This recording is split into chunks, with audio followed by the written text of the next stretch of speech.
The broadcast is now starting. All attendees are in listen-only mode. Hello, everyone, and welcome to another great webinar from cpaacademy.org. My name is Vaughn Smith. I will be your moderator for today's session on D&I one-on-one intentionality. So glad you guys have taken time out of your busy day to spend the next hour with us. We have some great presenters who are right here on our webcams, and we want to make sure that everything is working on your end, on my end, that you can hear my voice. You can see that title slide. You can see our webcams up on the screen, and we want to know that it's working in the questions panel. So go over there to that area in your GoToWebinar interface and type in hello. Tell us where you're tuning in from, because we always love to know where everybody's coming in from. And the place that you're typing into right now is the place that you can let us know if you're having any technical difficulties during this session. I will be around to help you as quickly as possible. There's quite a few of you in here, so it might take me a moment to get around to you, but sit tight. I'll get there as quickly as possible. And of course, we definitely encourage you to use that questions panel to ask questions to our presenters. So go ahead and do that at any time. We'll try to address as many comments and questions as we have during our session, but if we don't get to all of them, we send over a full report to our presenters afterwards so they can see any items that may have been missed. All right, so let's go ahead and check in with our audience and see where we're coming in from. Looks like we have got Miami, Florida, not too far in Gainesville. We also have got New York City, we've got Chicago, we've got Los Angeles and Texas and Utah and Oklahoma. All right, great. Thank you so much for letting me know that we are working and tuning in from all over. Let's talk about credit. So this session qualifies for 1 CPE credit. You need to remain logged in for at least 50 minutes and answer our polls. We have 4 polls for you today. So answer them all, because it's just fun to answer polls. You only need 3 per credit, but like I said, just answer them all. Make sure you hit that submit button so it registers for your credit. We have a handout available for you to download and follow along with over there in that handouts panel. So go ahead and do that now. It's also in your CPA Academy account. That account is where you will find your issued CPE credit within about 24 hours. You'll have a recording of this session, an evaluation. We always love to hear from you, so make sure you go ahead and fill that out after we are done. All right, Jina, I think I have covered everything on my end, so I'm going to turn it over to you. Take it away.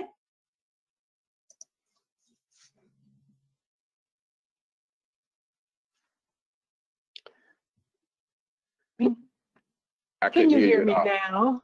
Yes. Yes. Okay. Well, thank you, Vaughn. What I said was, thank you, Vaughn, and everyone. Thank you for joining us today. I have a wonderful guest with me, Alfonzo Alexander. Alfonzo and I met back in my days at NABA. Today we are, what do we say? We are collaborators in the space of diversity and inclusion. And so first, he is the Chief Ethics and Diversity Officer at the National Association of State Boards of Accountancy, or NASBA. For those of us who are CPAs, we know NASBA very well. He's also president of NASBA's Center for the Public Trust, and he has his own consulting firm. You can see here, Alexander Success Group. They are a boutique consulting firm offering diversity, equity, and inclusion consulting, program development strategy, and so on. So Alfonzo, thank you so much for joining me today. Well, thank you for having me. Looking forward to chatting with you, and good to see you. It's been a while. It's been a minute. You know, with COVID, we won't see each other in person for a while, but you know, at least we're connected, which is fantastic. Right, right. So when I reached out to you about the webinar, and I was asking, you know, what are some things you want to talk about? This word here, intentionality, was the first thing that you said. Can you talk to me a little bit about why this is so important to you? Sure. So, you know, and I have to go back to be able to come to the present to explain that to you. So I have been working in diversity, equity, and inclusion in one way or the other since 1994. So a pretty extensive amount of experiences and exposures. And I've seen things where I understood that if an organization is not intentional about its commitment to diversity, whether that's for reasons that would be something that would help them to be compliant with something that their suppliers want, or whether that's reasons that they have recognized will help them in terms of their pursuit of new business because they've got diversity of thought, or whether that's whatever other reason it is, if they are not intentional about efforts to better diversify, then it just won't happen. And I've seen countless examples of it in the 30 years that I've been working in this space. So that's why that word came to my mind. That's one of the mantras that I have when I go and speak about diversity, equity, and inclusion. Intentionality is the foundation, in my opinion. So you mean you can't just mean well? Is that what you're saying? No, I mean, it's not going to happen organically. Right. It's not going to happen just because one voice says, hey, let's do this. Even if that voice is someone at a very senior level, there has to be intentional effort given at just about every level within the organization. It may not start at every level. It definitely will have to start with some authoritative figure saying, this is now important to us and it needs to be a part of our culture. But if that intentionality is not there, it's just not going to happen. And there are a lot of reasons for that. But definitely intentionality is, in my opinion, again, one of the foundational points. So I have on here just the high level items that we were talking about. You have affinity bias, which we'll touch on here in a moment. Mm-hmm. You already mentioned, even if somebody's at the most senior level, it doesn't necessarily mean because they say, hey, this is important that it's going to happen. Mm-hmm. Building inclusive cultures and creating equity in organizations. This is the broad sea of all things diversity and inclusion. And, you know, I like to describe D&I as a journey. And for people trying to find that one thing, there is no one thing because it's a boil the ocean problem. Mm-hmm. Mm-hmm. And so what's your response to that, to people who think, but if our boss says we're going to do it, and if the leadership says this is important, we have a D&I strategy. So of course it's going to happen. Yeah, so any organization you go into, there's leaders throughout that organization. Some formal, some informal, some positional leaders based on their title, some leaders based on their influence. So to say one leader, even if that is, again, a very most senior level person, even if it's the top officer, that does not always guarantee that you're going to have a diverse and inclusive organization, because leaders at every level need to be bought into why it's important to pursue diversity, equity, and inclusion in an organization. And I don't expect that to happen overnight, but if there's consistent, intentional effort, then the organization has a chance to get there. So in response to your question, it's great if the top leader wants a diverse organization, because typically what the top executive wants, other people desire to get there. But there has to be accountability at every level to make sure that it really will happen. So we're having this conversation during Black History Month. Yep. And one of the things that we hear about when it comes to things like intentionality, diversity and inclusion, equity, is it feels like we're sort of either all over the place, or particularly in the accounting industry, maybe my bias is showing here, but in the accounting industry, perhaps we focused a lot on gender. And so when we talk about intentionality, should there be some effort put into zeroing that in on race? And I don't mean just Black. Yes, it's Black History Month, so it just calls that up to our awareness. But we also have Pan-Asian American History Month, Latino, Hispanic American History Month, and so on, all these other heritage months to celebrate. So do we need to pay attention specifically to that filter, the filter of race or ethnicity when it comes to intentionality, or is it okay if that intention is general? Does that make sense? Yeah, it does. It does. So some of that, my response to some of that is it depends, right? Because you've got other areas that you go in there too that we could throw in there. Just if you think about diversity, really it speaks to differences. Yes. So you can look at all types of differences, whether it be from healthcare and physical well-being of individuals. So people who are disabled oftentimes run into some difficulties. Yep. And potentially some discrimination. You've got obviously the different things that are happening in our environment today around sexual orientation and gender identity. Those come into play as well. And then all of the various ethnic groups have different issues based on what geographic areas they may be in, what their background is. Immigrants face some different issues than multi-generational people in the United States. And then even if you look globally, now so many companies are global. There are different issues when cultures of one country intermingle and do work in other cultures. So I think it is a broad way to look at things, or there's an opportunity to look at things broadly, but there are also so many gaps in so many specific areas that if we start working on one of those, say for example, so let's just choose, since it is Black History Month, let's just choose working on helping to be more diverse from an African American standpoint. When you put things in place that enable you to recruit specific talent like African Americans, you will also find great talent that's not African American, because the places that you go look when you're intentional may not be the same places that you've always looked.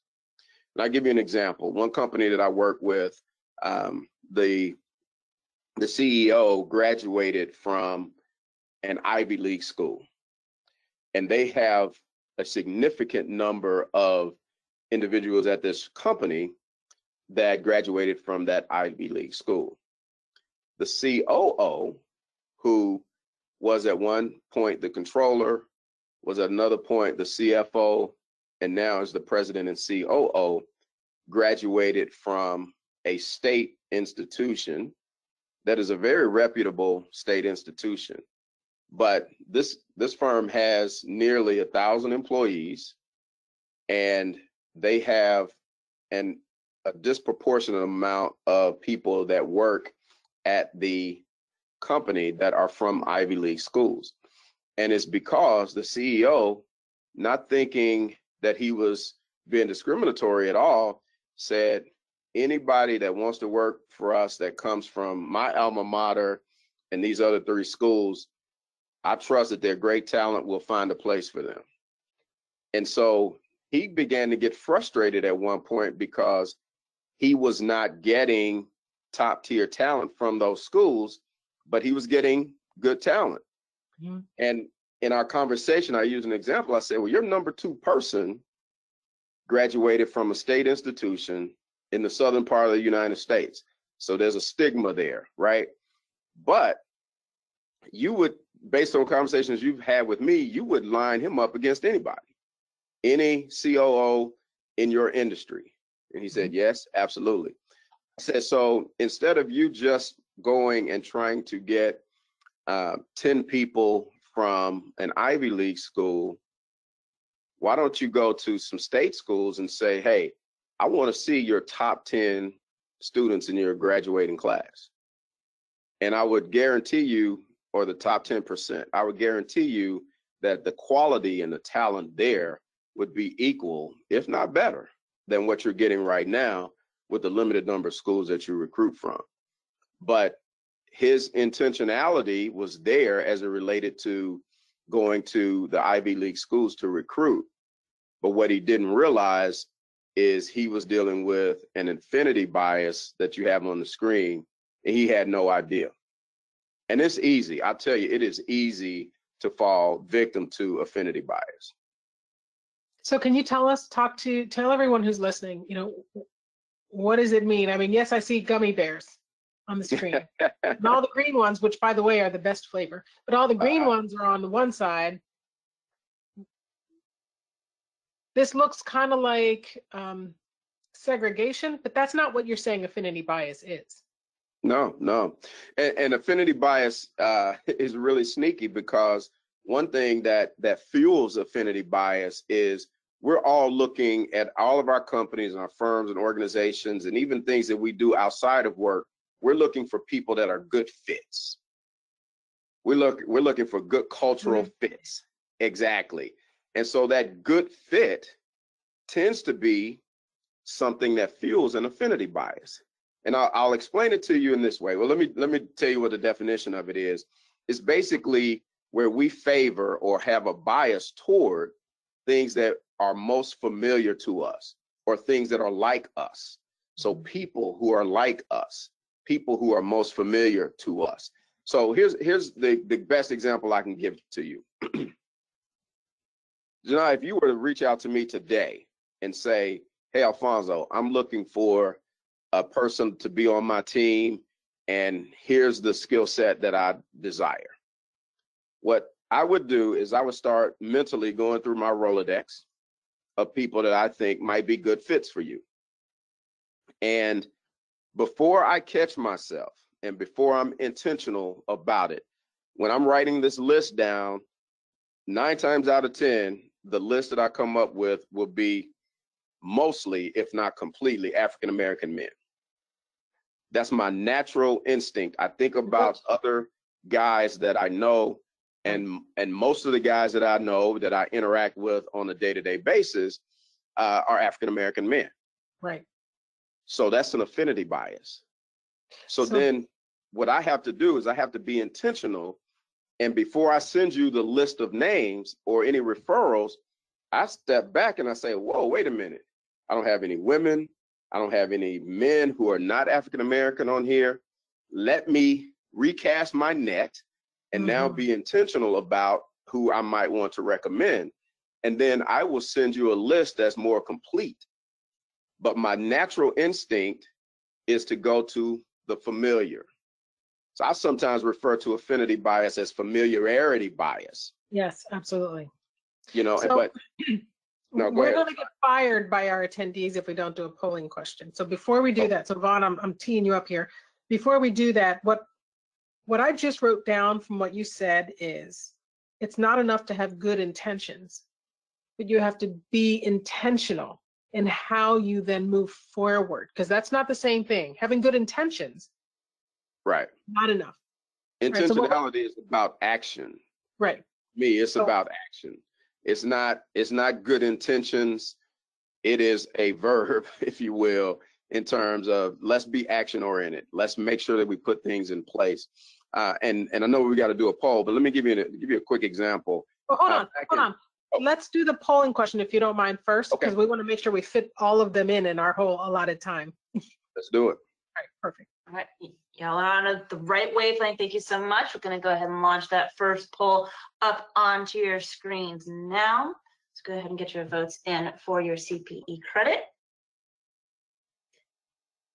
This is our first of 4 polls that we have for you today. We keep our polls open for about 60 seconds to allow everyone enough time to get your votes in.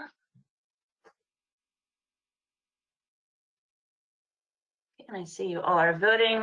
Thank you so much for those submissions. About halfway through, so if you have not voted, go ahead and do so.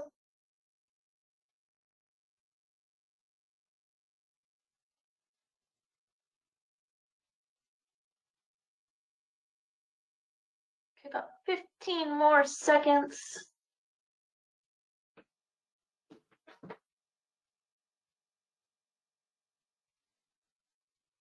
All right, we're getting close to closing this down, and we can send it back to this fantastic conversation. So thank you all so much. Close this poll down in 3, 2, and 1.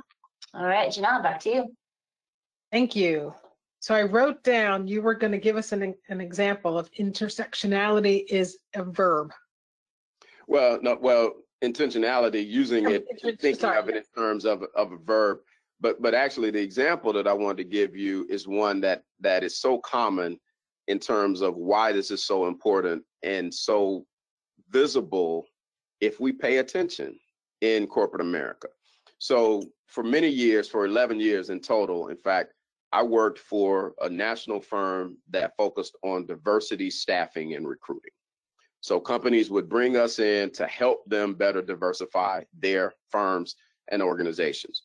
The accounting profession, CPA profession, was by segment really our largest industry that we worked in. Just so happens though that I made this observation in an insurance company. I go in and I am meeting these folks for the first time. I'm in a new city, this is part of my territory. The person that ran that particular office took me in to see some of their key clients. And this was an insurance company that's a large national brand.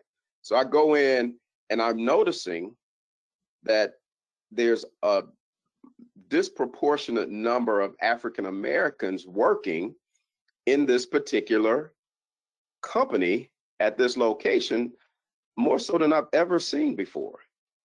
And I'm like, wow, what is going on here? Not saying anything, just going and just noticing and observing. So I talked to the HR person who was African American. I talked and had great conversations with her. When we were leaving and finishing the meeting, she said, hey, let me take you and introduce you to our president. And this was the president of the region for this large national company. And I go meet this president, and he was African American. That was the first time that I recognized that affinity bias exists, because the leader was comfortable in his subconscious hiring people that he was familiar with. So at that point, my passion for my work, because I was very passionate about helping to diversify companies, but at that particular point, my passion for my work shifted from me being somebody that was at that time really aggressive at trying to tell people why they need to diversify, to me being an educator. And so when I talk to decision makers and HR leaders moving forward, my job became to educate them on why their numbers look the way they look, how they can create environments and build cultures that not only attract, but also retain people that look different from them. And they have to, again, be intentional, but then also recognize that when you get to my referral came from my neighbor who looks just like me, so that referral is going to look just like me. I have to realize that I have to be more creative than to just stay with those referrals from those same sources. And you may know this, but 85% of professional positions that are filled through referrals. Yes. So if we're not intentional about building a separate network of referrals, then we will get workforces that look just like the leader. You know, it's interesting that you say that, because so I'm being attacked by ideas. I just want you to know. And one of the things I thought about when you were talking about being intentional is, and that example you gave is a beautiful example, because it opens the dialogue. We're not talking about predominantly white organizations. We're talking about humans. Yes, we have challenges when it comes to particular areas of diversity, but this is a broader awareness thing. Absolutely. Absolutely. I'll tell you another one. When this was several years ago, and I was leading the HR function at an organization, and we had a dynamic leader who was great. I mean, and performance was great and everything. This was a woman, and at one point, every person on her team was a woman. Actually, I was going to ask you about that. She did not realize it. And when it was brought to her attention that, hey, you need to make sure that you're not showing bias in your hiring practices and you're promoting, what she realized and acknowledged is that she had a kind of a soft spot for single mothers. And the majority of the women that worked for her were single mothers. And, you know, we had a conversation. We said, hey, you've got to, you know, make sure that you're being fair. And she started diversifying her team.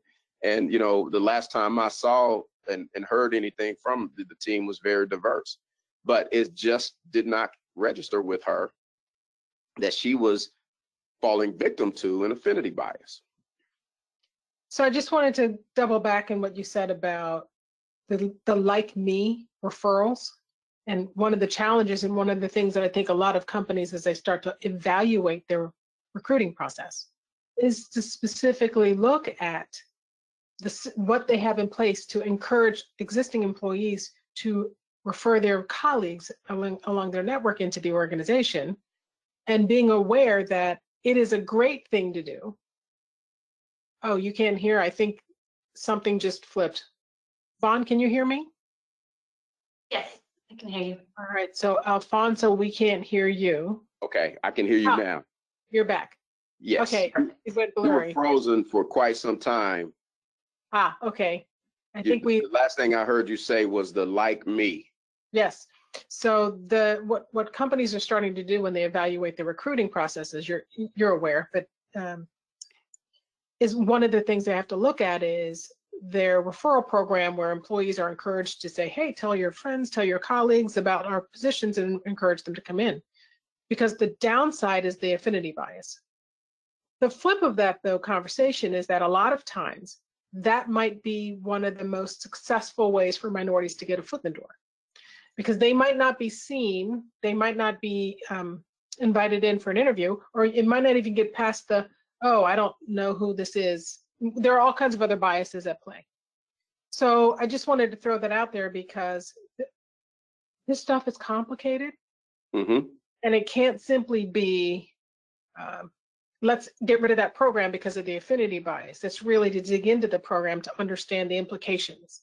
Mm-hmm.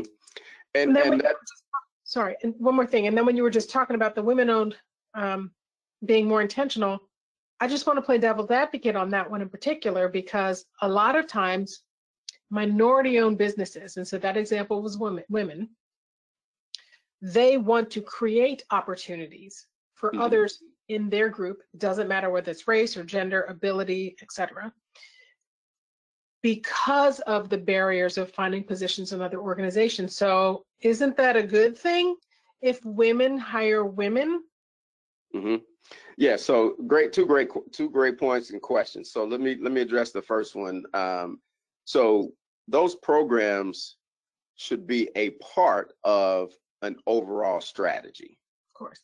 If they are, and I say this not being facetious, but if they are the only program that you have that are trying to help you identify diverse talent, and you're not already diverse, then you never will be diverse.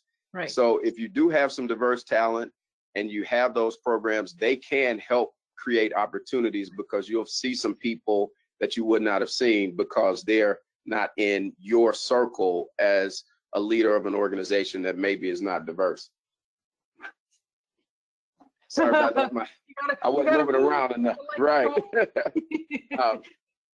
But then to your second point, small businesses hiring, in this case, women hiring other women to create opportunities, ethnic minorities hiring other ethnic minorities to create other opportunities.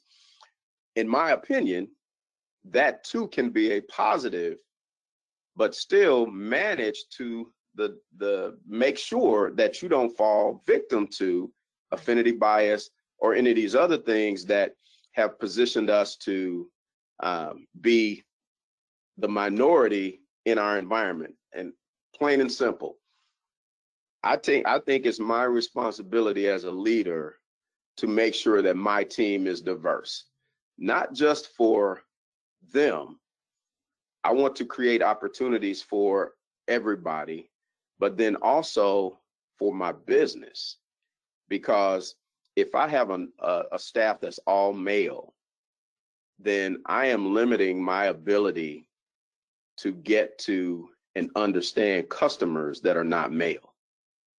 If I have a staff that's all Black or a staff that's all white, I'm limiting my ability to understand potential customers that are a race that I don't have represented on my team.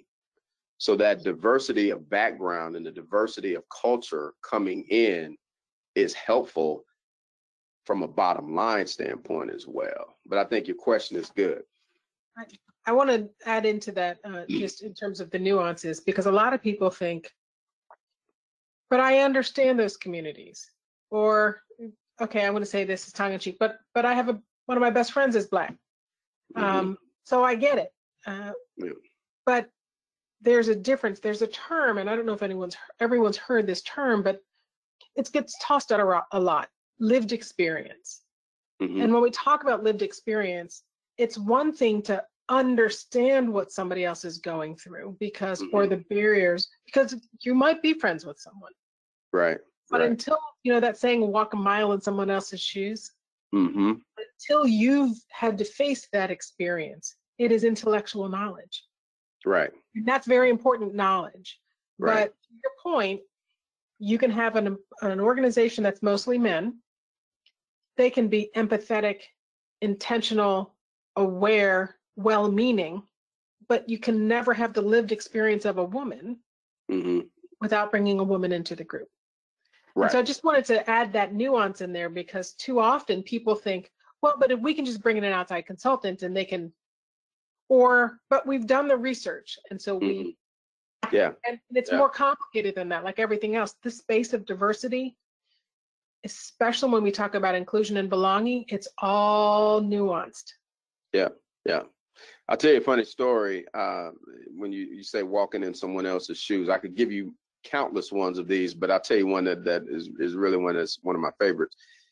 A really good friend of mine, he and I played football together from middle school, high school, and in college. Shortly after we graduated from college, he and his wife went to a movie, and it just happened to be one of these movies that was starring a Black cast, primarily comedy, and he always was comfortable hanging around a group of us Black guys on the football team, and he's a white guy. And his wife and I were good friends in high school as well, so I know them very well. So they go to this movie, it's opening night, and they go in, they sit down, and then as the movie gets close to starting and it fills up, he says to her, "Wow, I think we're the only white people in here. Are you okay?" And she says, "Yeah, I'm fine." He says, "Well, I'm a little bit uncomfortable." She says, "Well, think about it like this. This is what Alfonzo lives with every day." And so until you have been the minority, Yes. it's really very, very difficult to fully understand. Right. And I respect people growing up poor and pulling themselves up by their bootstraps and so forth. But there are certain things that are privileges that the minority groups don't get. So in my mind, growing up poor is a challenge for anybody. But growing up poor and Black is a little bit tougher in the United States, growing up poor and perhaps being a member of some other race. And so until I understand it, it's very difficult for me to speak to it. That's why I really try to embrace conversations. Another part of intentionality to me is having one-on-one conversations. So I love the topic or the title of this webinar, D&I One-on-One. In fact, I saw a question that came through that says, if I'm not in a position of leadership, what can I do at my company? And to whomever asked that question, I would tell you the first thing that you can do is make sure that you identify some people that are different from you, that you can have safe conversations, that you can ask questions. It is too easy in the United States, especially if you live in a suburban area, to go to work and work with people that look just like you, go home and maybe stop by the grocery store and not have to interact with anybody that looks different from you from a racial standpoint. You could even go out to dinner. And if you don't have a server that is of a different race, you could still not interact. And so now you've been 24 hours without interacting with someone who's different from you. And depending again on where you live, that could happen for a week or a month. And this is true for all of the different groups, because I think the data suggests that most of us live in very communal, not segregated communities, but the church we go to. So for me, the church is Black. The local community is Black. The majority of the kids in the local schools are Black. The employees and the shoppers at my grocery store are Black. It's not because it's just, and I'm oblivious to it until you call me out on it. So before we go any further though, we probably need to we got 3 more polling questions to do in a very short period of time. Let's go ahead and move on to our second polling question. Fantastic, let's do that. I'm gonna go ahead and bring up poll number 2 up onto your screens now. So go ahead and get your votes in. So again, poll 2 up on your screens.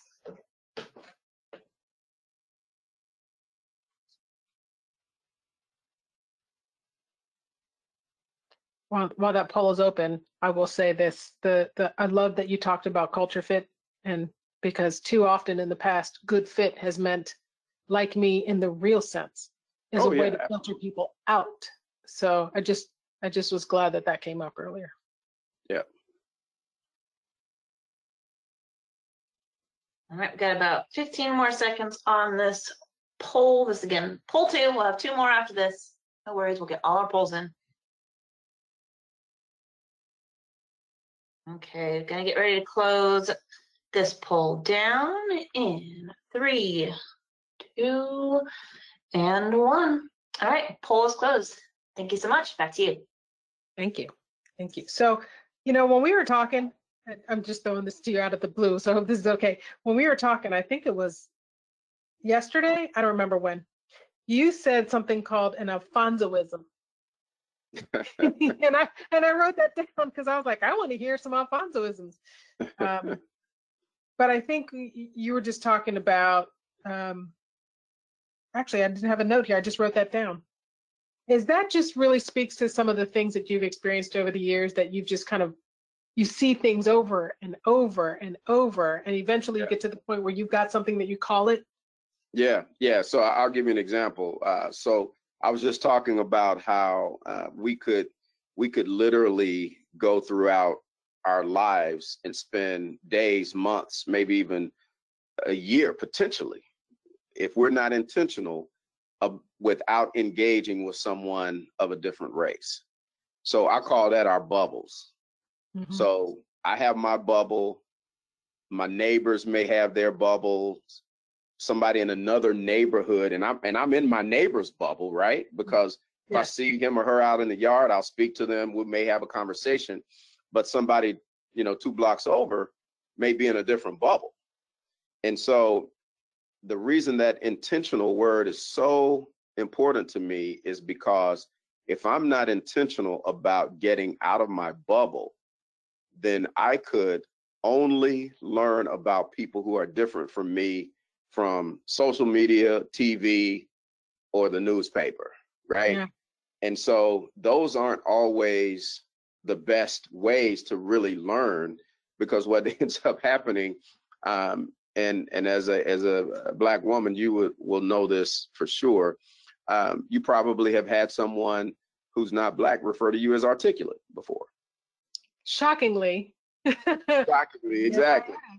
Well, what that means is they consider you to be the exception, right? And everybody else who looks like you, or more people than not who look like you, they think that's the norm. Right. Well, I don't know about your bubble, but in my bubble, 95% of the people are articulate. We're not the exception. Those people who you see on the news are the exception. Yeah. Well, and in my bubble, the flip is also true. Not everybody in my bubble who's white is articulate. Right, right. So, I Absolutely. mean, that is a generic word, and that you're overlaying it with a stereotype. And when you said that, one of my favorite TED Talks is, one day I'm going to get her name right, Chimamanda Adichie, I think is her name. It's called The Danger of a Single Story. Yeah. And one of the things she says about stereotypes is that it's not that they're not true, it's that they are incomplete. And that stereotype essentially filters everything out and narrows us all down to one thing. And none of us are that one thing. And you've shared story after story that validates that. I really enjoy your stories. Yeah. Before we go on, I just want to throw up there, oh, that sounded horrible, those words. I want to put up there, this probably isn't the best visual, but you're talking about affinity bias, and there was a question that came in because there was some confusion about what that means. And so I just wanted to put this up here to make it very clear that there are other types of biases. Oh, yes. Other types of biases might seem similar, but what's particularly important here is, you said, familiarity, and a really good way to layer over this is just, that's the distinction. This isn't confirmation bias or attribution bias. This is the fact that we naturally gravitate toward people that are like us. And that like us falls under all groups, our same accent, like the same kind of food, listen to the same kind of music, drive the same kind of car, Mm-hmm. whatever the case may be, because as humans, we tend to naturally cluster into groups. It's part of our DNA and how we've evolved. Right. You know, Right. we're pack animals. And so that's the danger isn't that we have an affinity. You're saying the danger is that affinity is a gaping blind spot for all of us because we aren't even aware that we're doing it. Yep. That's true. And sometimes, quite honestly, sometimes we recognize it and still do it anyway. You know, we find reasons to eliminate something or someone because of the uncertainty, and we're just more comfortable going with something that we're more familiar with. I can remember when I was doing diversity staffing, and I would talk to decision makers, hiring managers, and they may say something like, you know, we tried and we hired a person, you know, 4 or 5 years ago, and she started off great, and then she just failed, and so we haven't hired anybody diverse since. And I said, really? I said, okay, well, have you hired somebody that's the same ethnic background as you? Yes. Have all of them worked out? Well, no, of course not. But you hired more of them. Well, I hadn't looked at it that way. And so there are 2 lessons in that. One is, if we are representing a minority group, we have to realize that the decisions that we make not only impact us, but they impact generations behind us. But secondly, we have to realize that if we're in the majority and the decision-making component, then we have to recognize that everybody has good and bad talent in every ethnic group. We cannot make all of our decisions about a full collection of people based on one experience. Right. We have to be willing to give people a second chance, or give other people chances. So there was a question in here that asked about self-awareness. And so what it made me think of is, there's a book called Blind Spot. I actually put it, it's on the slides for everyone. If they download the slides, there's a slide with the picture of the book. How can I become aware of something that I am inherently unaware of?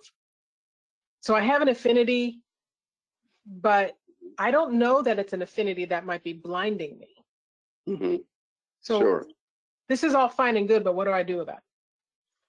So a couple things. So one is, you probably did not know your multiplication tables until you took some classes and started studying them, right?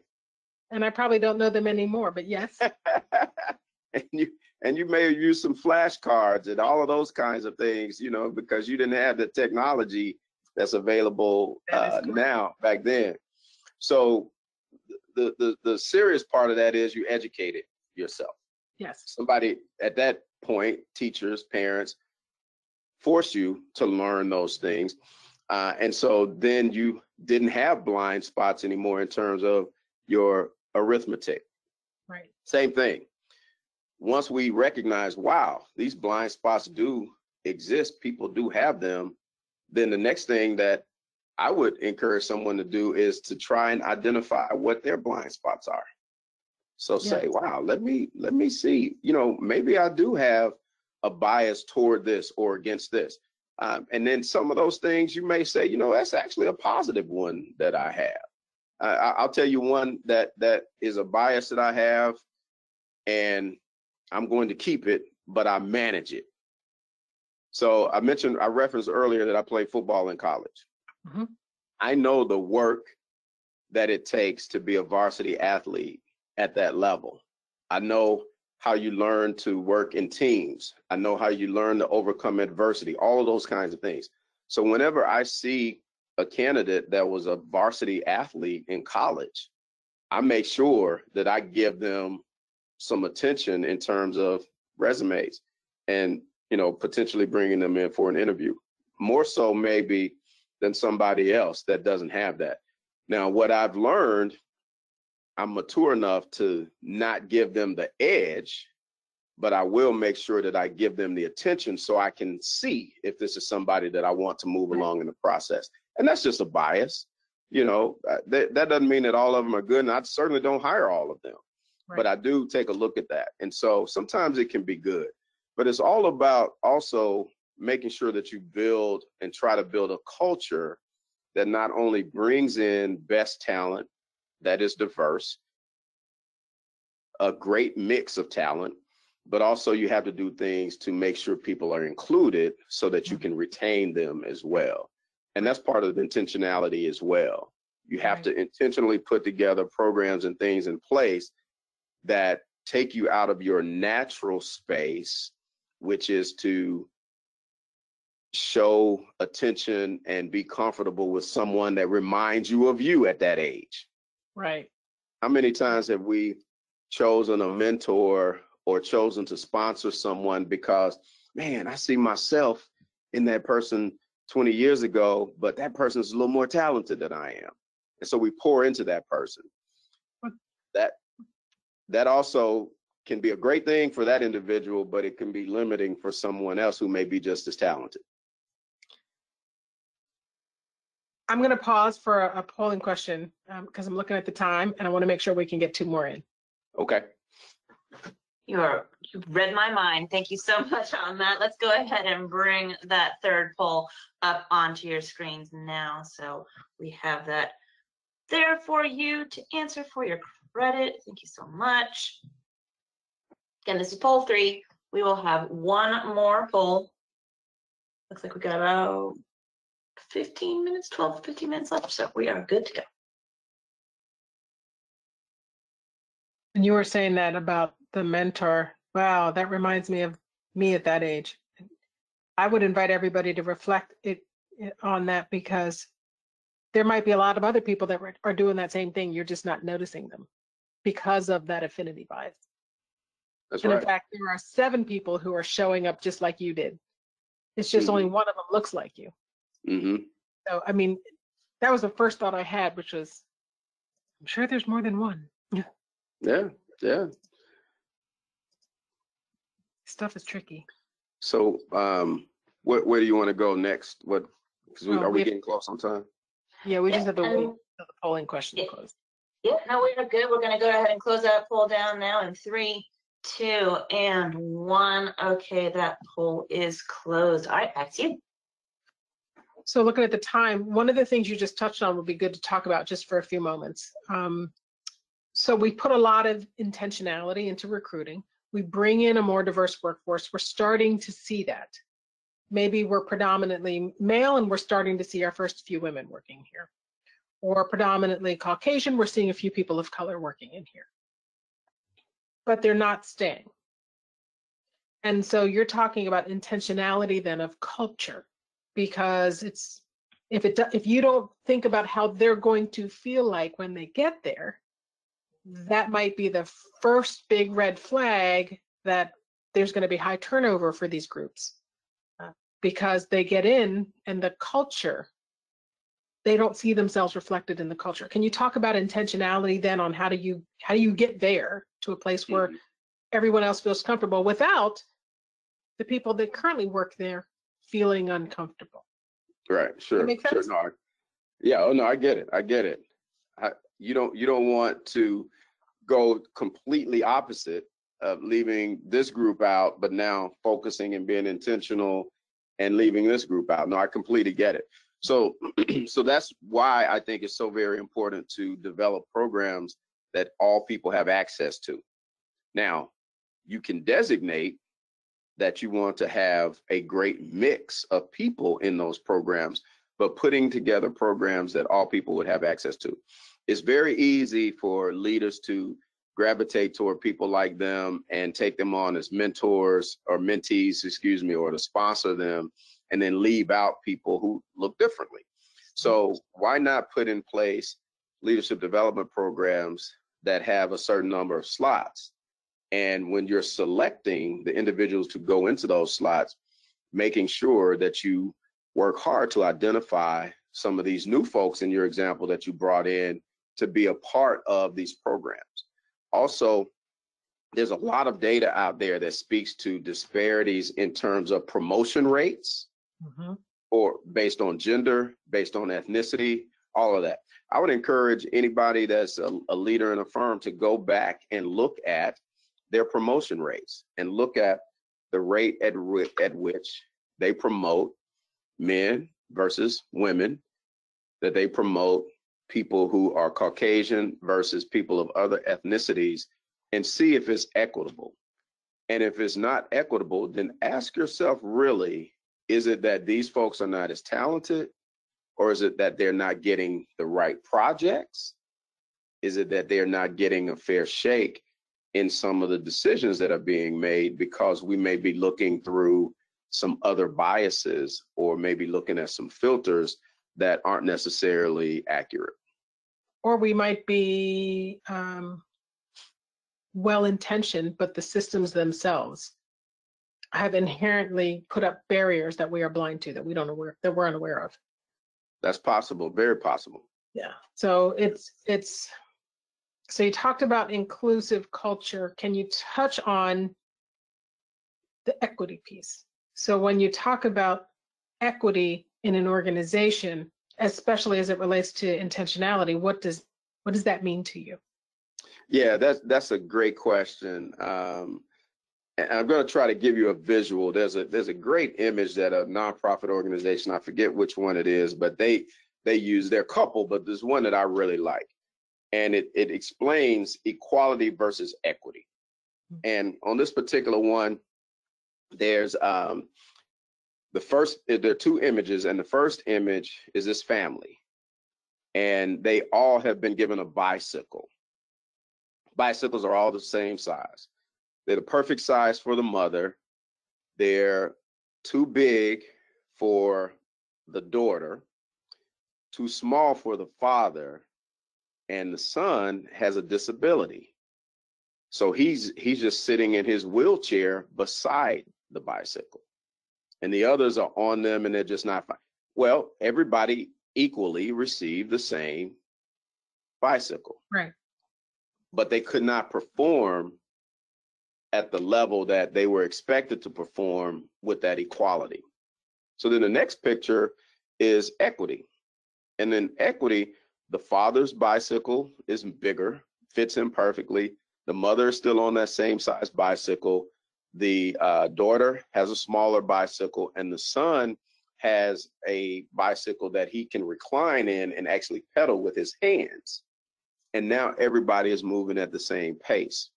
Everybody is progressing at the level that they can.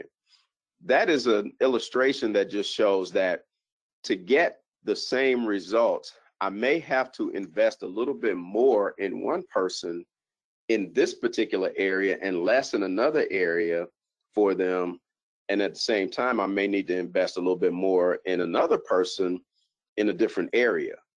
They don't always progress at the same pace. They don't always have the same needs, but equity is where I take my time and understand what that person's needs are and help develop them there so that they can get there.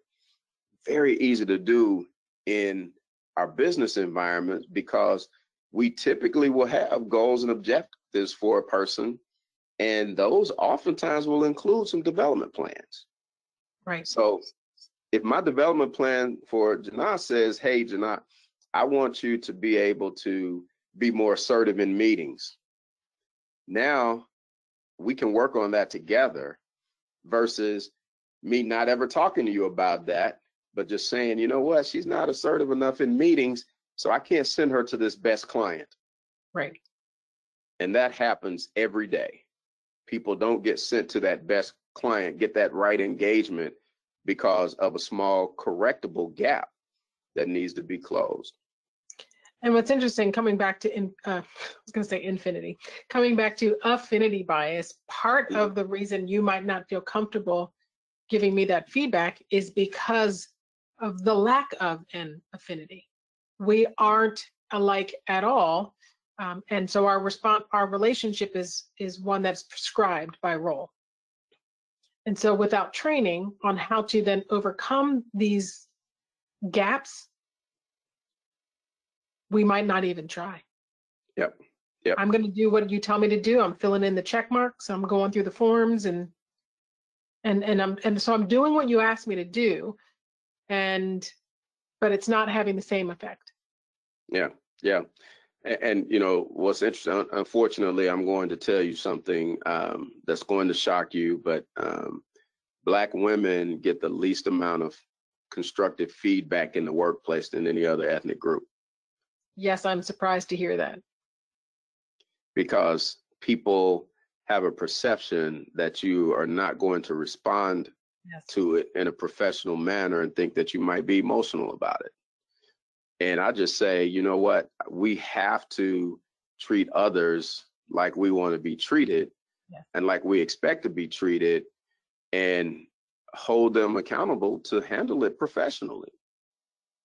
And not only that, but we have to recognize, I wrote an article for Accounting Web. I do not remember the title, but I was talking about specifically trying to support minorities. Mm-hmm. And then that article was about minority women of color. Mm-hmm.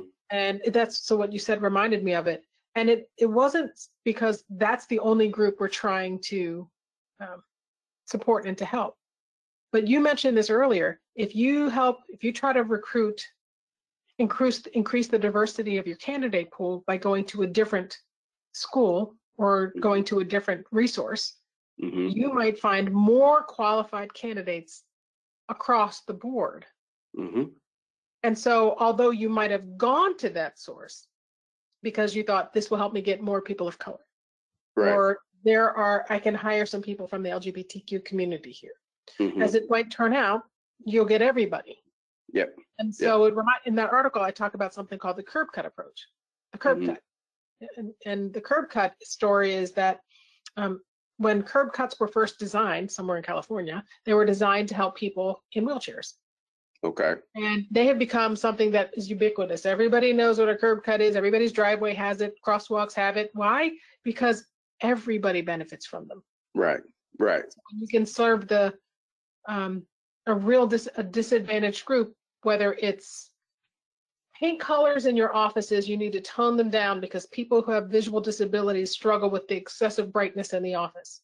Mm-hmm. When you do that for one group, you're helping everybody. Yeah. Yeah. Absolutely.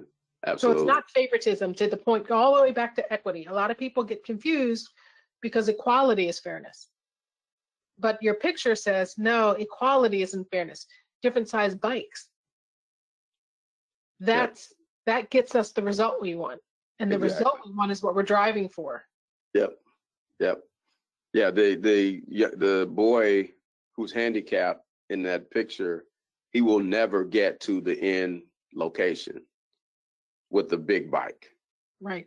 You know what I mean? And you know, so it's just a matter, though, to be fair, right? Right. Right. And so, you know, it's just a matter of repositioning how we think and how we look at some of these things, and there are opportunities that, and you know, what's amazing about this is all of what we're talking about should not just be looked at in the context of the individuals. Mm-hmm. Look at it from a business perspective. Right. And look at the value that comes to business when we bring people who look differently into the conversation. It's amazing. And when we keep them in the conversation and retain them, it's amazing. McKinsey does a study. I think they update it every 2 years, but they do a study on the value of diversity in the marketplace. And it is phenomenal. And you can see it from a dollars and cents standpoint, how it makes a true difference. I actually think in their most recent update, they also started talking about the quantifying, if you will, if it's possible, inclusion. Mm-hmm. And a lot of effort has been put on diversity without the effort, to your point earlier, about, okay, we get them in the door, but do they stay? The culture of inclusion is part of that formula for success. Yep. Yep. You don't benefit from diversity without working on inclusion, in other words. Yep. Yep. I can remember, and I'm not the most outgoing person, but I'm not the least outgoing either. I'm kind of in the middle, but I can remember probably hundreds of times being in meetings with other senior level executives in different environments and saying, wow, I just don't feel like I fit in here because I'm not connecting with anybody. And then day one goes by and I'm dreading day two. And then day two may happen and somebody will just strike up a conversation. And that just changed my whole experience. I can tell you countless times where that's happened at conferences, events, leadership team meetings, what have you. I'm guessing that there are quite a few people who are listening and watching who can relate to that. And I can relate to that. And that has certainly happened to me. And not only that, but the person who helped create that connection is often the person I least expected it to be. Might have been that older white guy, you know, for me, or it might have been the other Black woman in the room who I didn't think we were going to connect, and now we connect. It comes from a lot of different places, but what it says is for all of us as humans, that connection is so important. Yeah. Even at work. That's right. Absolutely. We spend so much time at work, so it's probably even more important there. Yeah. And I don't remember what the estimate was. There's a book, I like to talk about it in my training, the Trusted Advisor by Charles Green, and he has that trust equation in there. And one of the what do you call it in a formula? Is it factors in the formula? Yep. One of the factors is intimacy. And it can be distracting to some because, well, isn't intimacy emotional and relational and romantic? And the answer is no, not if you look at it in terms of human need. It's about vulnerability and connection. And that's more important. That's the third tier of Maslow's hierarchy of needs after food and safety. The next one is belonging. Yep. And so, yes, it's at work. Yep, absolutely. And I think what's powerful about some of the McKinsey reports, I would encourage people to go back and look at them, is that they are showing you the power of that diversity and those connections in the workforce. There is a bottom line measurable improvement, no doubt. I mean, the data is clear today. The difference is double digit too. Yes. So you know, I could just very easily say to a CEO of a company, if you want, you know, to grow the bottom line of your business, double digit numbers, you could actually literally just start by looking at your diversity efforts, your equity and your inclusion efforts, and see what gaps you have there and make a small investment that will pay off in multiple ways. Yeah, not just sales, but reduced absenteeism, lower turnover, increased performance, boosting creativity. There's a measurable improvement in innovation. It's fascinating. That's true. It is. Yes, Vaughn, I was going to ask you to. Yeah, we need to get that fourth poll down. So let's go ahead and do that poll right now. So I'm going to go ahead and launch this fourth and final poll on to your screens right now. It looks like we're just about out of time, but this has been such an amazing conversation. I hate to cut you all off so short, but we do need to wrap this up. I'm going to go ahead and while you are finishing this fourth and final poll, just give you some closing arguments, I guess you could say, closing facts on our webinar to let you know that we'll go ahead and process that CPE credit, get that into your CPA Academy account in about 24 hours. You'll have a recording of this session and a copy of the handouts. And of course, jump on over to your inbox because we have an evaluation form waiting for you there. We always welcome and appreciate your feedback. This has been a fantastic webinar and just so grateful for your time, Jina and Alfonzo, for being with us today. So I'm going to go ahead, give this poll about another 15 seconds, but Jina, if you want to go ahead and start wrapping it up, any final thoughts, that'd be great. I'll go ahead and close this poll down in just a minute. Sure, thank you. First, so I just want to show everybody, Alfonso, you said you have this quote, so I wanted to put it up here. It was a really powerful quote for you. I don't know if you want to say a word or two before I have one other thing to point out. Anything you want to share about this? Yeah, so, you know, whenever people ask me for a quote related to diversity, equity, and inclusion, I surprise them with a Bible verse. And it's so often part of the reason that we're not thinking of people that are different from us is because we're so busy thinking about ourselves. So, you know, Philippians 2:3 speaks to, you know, do nothing out of selfish ambition or vain conceit, but through humility, consider others better than ourselves. And I just prescribe to, if I treat people better than I feel like they deserve, then there's often an opportunity that will come back to me. And if I give somebody a chance who's different from me, then I know that I will be doing a service to them that will come back to me. And so that's why that speaks out to me so much from a diversity, equity, and inclusion standpoint. That's just beautiful. Thank you. I appreciate that. I really love that. So I wanted to share also, as I mentioned at the top, oops, sorry, went too far. Where am I? Here, as I mentioned, this is a biweekly series. So every other Friday. So 2 weeks from now on February 18th, Guylaine Saint-Just, Guylaine, I'm going to say this name right. You would think with my last name and her last name, I get it right. She's the president and CEO of the National Association of Black Accountants, and she's going to be joining me. We're going to be talking about affinity groups and why they're so important, in particular, Black professional organizations, you know, in honor of Black History Month. Also, if you want to reach me, you can reach me here. My information is at the bottom. When you download the PDF, all of these little buttons are clickable.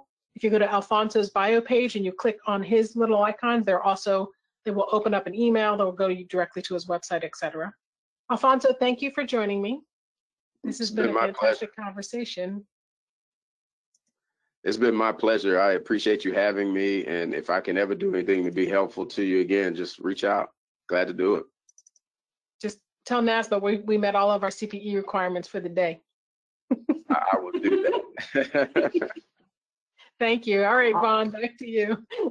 All right. Well, that was wonderful. Thank you so much. I always am very excited to be your moderator on your webinar, Jina. So thank you so much for all that fantastic information, sharing your expertise and your time. I wrapped up most everything on that poll. So I'm just going to say thank you, everyone, for being with us today. Check out our schedule on cpaacademy.org because I hope to see you all on future webinars. But for now, have a great rest of the day, and I'll see you all next time. Bye, everyone.